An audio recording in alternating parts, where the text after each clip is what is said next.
Welcome into another episode of our Cubs Recap Podcast here on our Recap YouTube channel and available audio only everywhere you get your favorite podcasts. With my partner, Gordon Wittenmeyer. I'm David Kaplan. Okay, Gordon, before we get into some more listener questions and viewer questions, Jameson Taillon's going to probably start the season on the IL. He had a back issue as he was warming up for his first start of the spring. Yeah. Still got Blake Snell out there. You still have Jordan Montgomery out there. We just saw Dylan Cease get moved to the Padres, so there's always guys out there to be had. Are you at all, from a Cubs perspective, looking at them and going, they should be concerned about the depth of their rotation? Thanks for putting that on a tee for me, Cap, because anybody listening to this should go to the website. Tell me again what that website is, Cap. TheCapman.com. And Gordon's latest column is, Tom Ricketts, get your checkbook out and go get a pitcher. Exactly. Look, their top four, you kind of like the baseline that their top four offered you, right? Which was Justin Steele, Kyle Hendricks, Imanaga, and then Jameson Taillon. Now, Jameson Taillon did not have a good year last year, but you figured that he'd be back to some semblance of what he's been in his career in this second year with the club. And now he's an injury issue. He hadn't even pitched until that day that he was on the mound warming up and his back locked up. So he'd been doing all his work on the side. Yeah, which kind of makes you wonder a little bit already. And then backs are tricky, man. We see that. Look at Rizzo. His back just kept cropping up every year, sometimes for a couple days, sometimes for a week. And so you don't know how this is going to play out. And after that, you had young guys. And Jordan Wicks looked as good as any of them. And it looked like he might be the guy. And now you've got to rely on, if he is the guy that was going to be the fifth starter, now he's got to be the fourth starter. Now you're looking at Wisniewski, Assad, maybe Drew Smiley, who we saw last year didn't really perform well. And yeah, he's at least a big question mark. I don't know what I think of my last two spots in that rotation if I'm the Cubs. And, man, I tell you, go read that column. Internally, they discuss these types of things all the time, right? They're around the luxury tax threshold. Yeah, I'm actually, as we speak, pulling up where the Chicago Cubs are in terms of total salary. Their payroll total right now, projected total payroll is $220.8 million. Is this Spotrac? This is Spot Track, yeah. Okay, so that's the luxury tax total line? Competitive, let me see. Estimated tax payroll will be, including active and estimated arbitration and pre-arbitration, 230.6.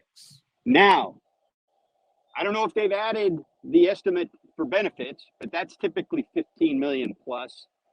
And then you've got the things that there's no way they've added. And that's things like bonus clauses, incentives, roster churn, like a guy goes on the IL and you go bring up a guy and now all of a sudden he's making the minimum for X amount of time, or maybe it's a guy that's got a split contract in the minors and you bring him up and now he's going to make the major league portion of that. The roster churn will add some payroll to that. And so I've seen estimates that suggest they could be in jeopardy of tiptoeing over that line. Well, this is the thing they talk about all the time. You don't want to tiptoe over that line. You're a big revenue team. You can go into the luxury tax if you want. But if you're going to do it in a way that's going to definitely help your team. Do it in a way that's going to be, if you're going to go over by $1, you might as well go over by several million and get a guy you need. Completely agree with you. If you're going to go over the tax, I'm not telling you got to go to 300 million, but if you're going to go over to, it's 237 is the first baseline. Right. If you're going to go to 239, then go to 250. Go get the guy you need to put your foot on the throat of the division. Make sure you get to the playoffs. Make sure you have a chance to win at least a series in the playoffs. And that's where they're at right now. And when you see something like Jameson Taillon happen, it's not that that's going to necessarily derail your season or knock you out of a chance to get to the playoffs, especially in this division. But what it is a reminder of just how fragile your depth is. They don't, as soon as he's out, you're going to Drew Smyly and a bunch of kids. And they've got other positions like that. They don't even have a third baseman. I mean, that's where we're at, right? Their third baseman is Christopher Morel, and you're praying that the club plays well enough over the course of the season to justify that. And as I wrote in a column, the third base situation is not going to win or lose you to the division, but pitching will. Starting pitching is. And so that's the point. There are guys out there. If there was nobody out there, then okay, roll the dice. But there's guys out there, and this is where you are financially. Go get the guy. Now, Blake Snell, he'll cost you a draft position and all that because he's got a qualifying offer. Jordan Montgomery doesn't. Go get him. Go and he'll probably. I mean, they're both the same agent, but there's a case to be made. I would think that Jordan Montgomery might not cost as much as Blake Snell, a two-time Cy Young Award winner who just won the Cy Young last year. So go try to get Jordan Montgomery. You don't have to pay pay Jason Hayward money or anything, but just don't get beat, right? Just don't get beat for him. Go compete for him and try to get him. And all of a sudden now, what does that rotation look like? It looks like a lot of lefties, but beyond that, it looks really good. You like what you can count on in that rotation if you've got him in there. This guy pitched in a World Series last year and won a ring. This guy pitched for the Yankees. I'm looking at his numbers. In 2023, between St. Louis and Texas, he pitched in 32 games. He went 10-11. ERA in Texas was better than it was in St. Louis. It was 2.79. It was 3.42 in St. Louis. 2022, he had some issues health-wise. He only pitched take that back. He pitched in 32 games between the two. Yeah. He pitched in 30 games with the Yankees in 21. He pitched in the COVID year. We throw that out. 2019, he had just gotten to the Yankees big league rotation and he got injured. So let me throw one thing at you, Cap. I think you've started to say what my case is. Mm-hmm. This guy has like a 3.68 career ERA. It's 3.48 the last 3 years when he's making an average of 30-something starts a year. This guy is trending exactly where you would want him if you were to go get him now and plug him into a rotation. Okay, so that leads us to Tyler Campbell's question. Where does Ben Brown and Cade Horton fit into the 2024 plan? Neither one is going to make the opening day roster. I do think there's a chance that those guys get to the big leagues this year, but they got to get off to good starts. Yeah, and what you're hoping for if you're the Cubs is that they're debuting in September because, and again, the rosters don't expand like they used to, but they expand a little bit. That means they're pitching well and they've earned a promotion, and it also probably means you have the luxury of plugging those guys in for some innings down the stretch because your team's in good position. That's what you'd like. What you hope isn't the case, but it might not be a worst case scenario, is if you're in July or August and Cade Horton, for instance, is dominating and you need a guy, so you bring him up and you try to ride the wave. Again, it might not be the worst case scenario, but it might not be the best case scenario for where your team might be at that point. Okay, Nathan Curtis says, who is the most important first or second year player to the Cubs' success? First or second year player? I don't think it's Pete Crow Armstrong because he's opening the season in the minors. Yeah. I think if you give me it's none of the hitters. It's probably got to be Jordan Wicks. It's probably Jordan Wicks. I mean, it's probably a debate between Jordan Wicks and Michael Busch. But I think the pitching being as important as it is, and Jordan Wicks, except for his last start last year, showing you what he did when he got an opportunity, he's got a chance to have a real impact on this club in a way that's going to directly impact an opportunity to win every 5 days in a way that, Bush may or may not. And even if he has a big year, that doesn't go as far for you as Jordan Wicks having a big year. So I would say Wicks. Yeah, because Matt Shaw's not going to open the season with the big league club, No. even though he's had a really good spring. And and when he gets there, it means that you failed at third base with the mix you have now. Correct. And Christopher Morel is, while he didn't start with the big league club last year, I don't look at him as a first or second year style guy, even though the body of work, if you added up the number of games. Steve at Chi-Town Sports asked about Montgomery or Snell. If they don't go that way, who else is out there, or what could they do if Tyone is on the shelf? I'll give you a name, and he might be off the board if they don't ask fast or go into look at this fast. Look, they've got left-handers already, right? If Wicks is in the mix, you've still got 3 left-handers in the rotation in the top 4. So to go add another one. Yeah, Steele, Imanaga, and Wicks. Right. So left-handedness might not be your ideal scenario, but he's a really good, he's maybe the best fit in a number of ways to go get him. But here's another name, Michael Lorenzen. He's still out there. He's still out there, and supposedly the Yankees are looking at him. They've got Garrett Cole on the shelf, and they've got some serious problems there. And they tried to get Dylan Cease, but they would not part with their top prospect, Spencer Jones. Right. And so this would be a less costly and shorter term, I would assume, proposition. And he's a right-hander. He's not overpowering, but he figured out a lot of things last year as a full-time starter for Detroit before he got traded at the deadline. He'd be a nice right-hander at a back end of a rotation, coming off a pretty good season. And then if Tyone comes back, if you like some of these younger guys instead, or if he's not quite getting the job done or pitching as many innings as you like, he's got tons of experience in the bullpen. And this guy has playoff experience too. So I like it. Plus he's an athlete. I don't know if you remember him over the years against the Cubs. I mean, he could hit. So I don't know that you need that in this day and age of the DH, but it's just another little wrinkle. But there's a name right there that could be a lower cost, lower commitment for years. Okay, so what do they do if Jameson Tyone's going to miss at least a month? I don't think he is, but what do they do if that ends up being the case? Because back injuries are tricky, A.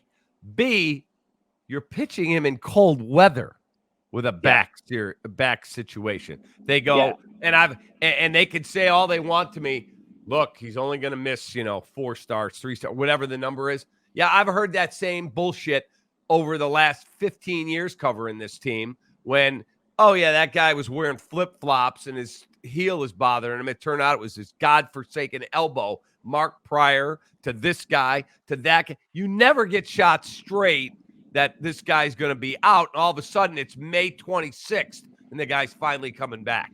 Yeah, what you can't do with an injury is assume best-case scenario. You have to prepare for the other end of the spectrum. And so, again, this doesn't look like back surgery or the season. But, yeah, you're right. It could be 6 weeks into the season. It could be a month into the season. And here's the other thing, Cap, that we didn't talk about. They don't just need 5 starters. They need a 6th guy that they can go to on occasion. Because Imanaga's coming in from Japan, where they had an off day. He pitched every 6 days, not 5 days. And so this is something the council has talked about. Not that they would go to a 6-man rotation, but they would identify some guys or maybe some bullpen days when they could give extra rest, maybe a spot start here and there, a 6th guy. So that's where you're at as the season opens. They've got 3 off days in the first 15 days of the season, but one of them's the classic day after opening day. They're going to need at least a 5th starter I want to say. Well, you got Drew Smiley there. You got Twice. Assad. You're still going to need him at least. I think it's once in the first 8 days. You might be able to get away with it, like not having a guy, but you're still going to need a fifth starter twice in the first 10 days, even if you try to use the off days.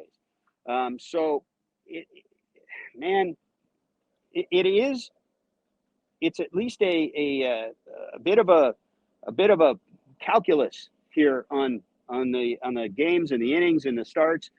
If he's out longer, again, Wicks is going to be your 4 guy maybe, and then you got Smiley, and is he a 5-6 inning guy? Is he a 4 inning guy sometimes?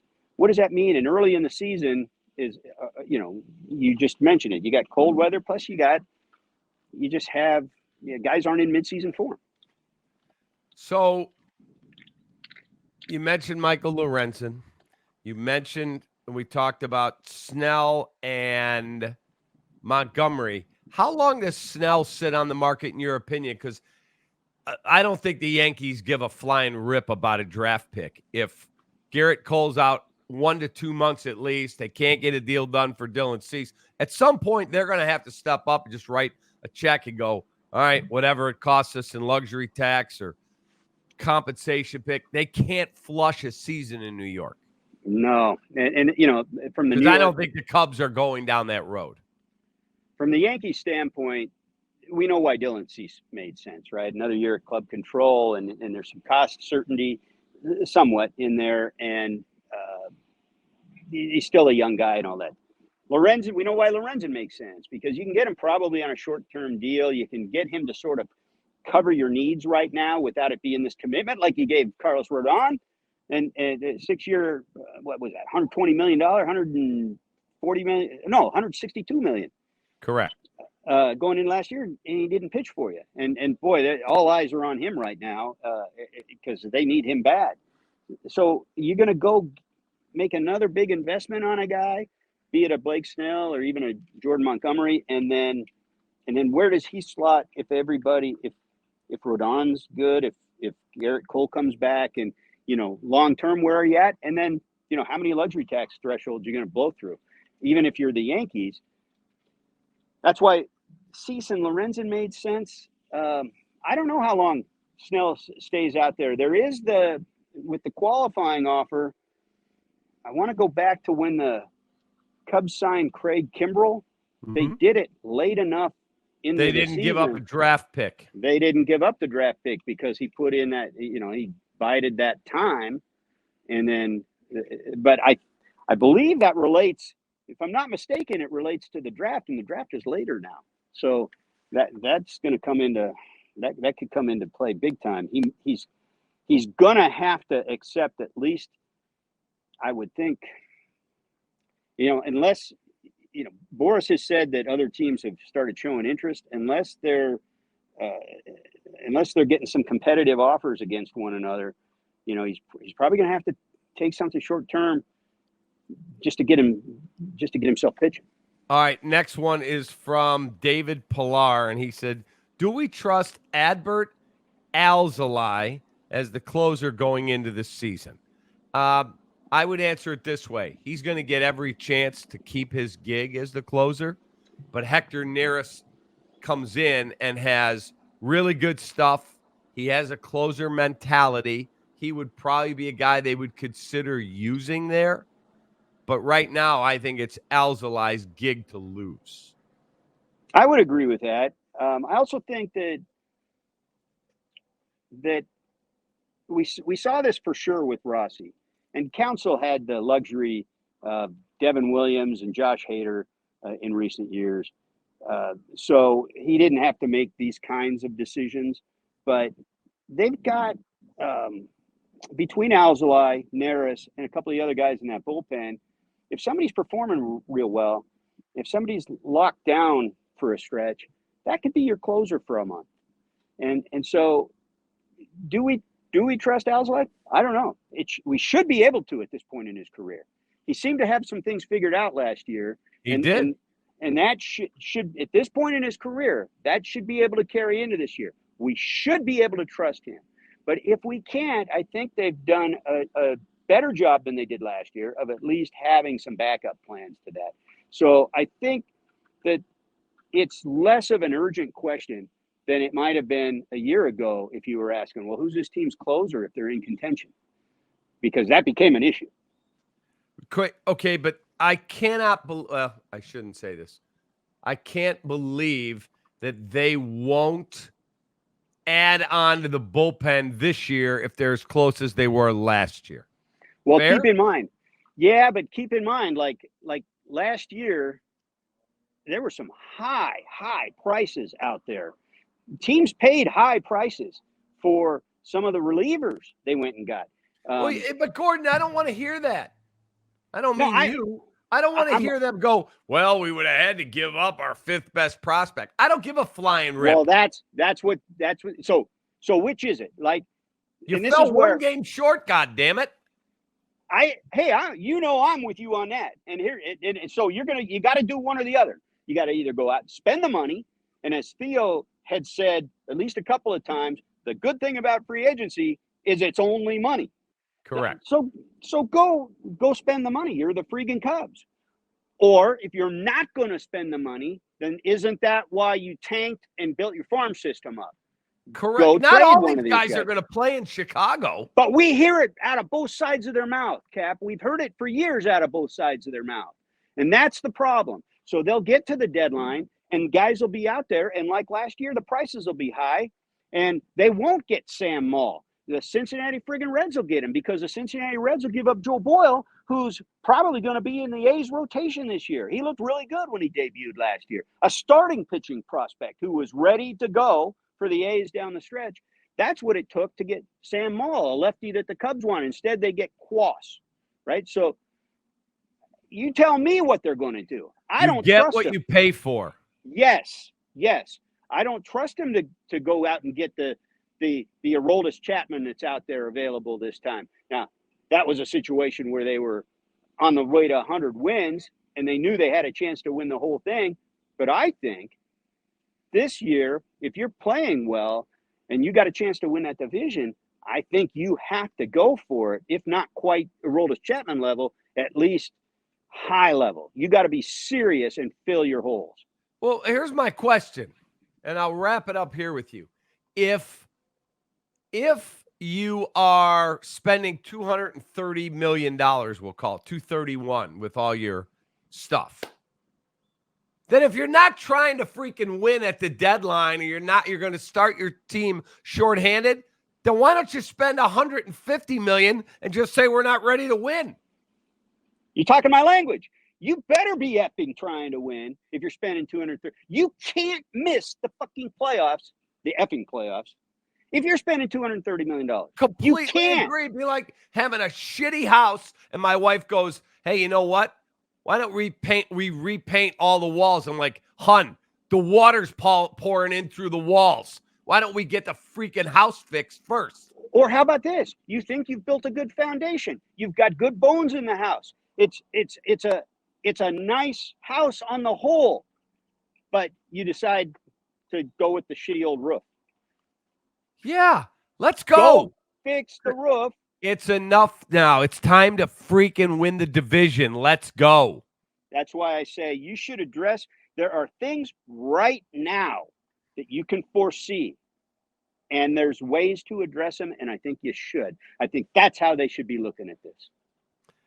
Last one, I'll ask you this real quick. Andrew Drake says, which prospect do you think will end up when his career is over being the best one? Matt Shaw, PCA, Cade Horton, or Owen Casey? And I'll tell you, I believe it's Matt Shaw. Wow. That is a great question. I would rank it this way. Matt Shaw, Cade Horton, 1-2, 2-1, close, right there. And PCA would be fourth on that list for me. Yeah, I would go. And that doesn't mean not a good player. I'd go Cade Horton first. I like where he's at. I'm right there now. 1-2, 2-1.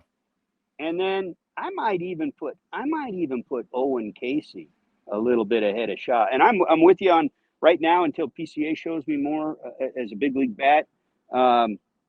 I'm with you on him being fourth, but I like Cade Horton as a guy that, barring some kind of big injury, has a chance to really make an impact as much or more than any of those guys. Gordon, have a wonderful rest of your day and enjoy Arizona, man. Send some warm weather. It's a little gray and chilly here today. I'll give it my best. All right, that's my guy. Calculate. That's Gordon Wittenmeyer, my partner here on the Cubs Recap Podcast. Send your questions always. He's at GDubMLB. I'm at the Capman on Twitter, and read Gordon's weekly column, thecapman.com, and you'll get some great perspectives from a veteran baseball scribe. For Gordon, I'm Cap. We'll see you next time on the Cubs Recap Podcast. Take that.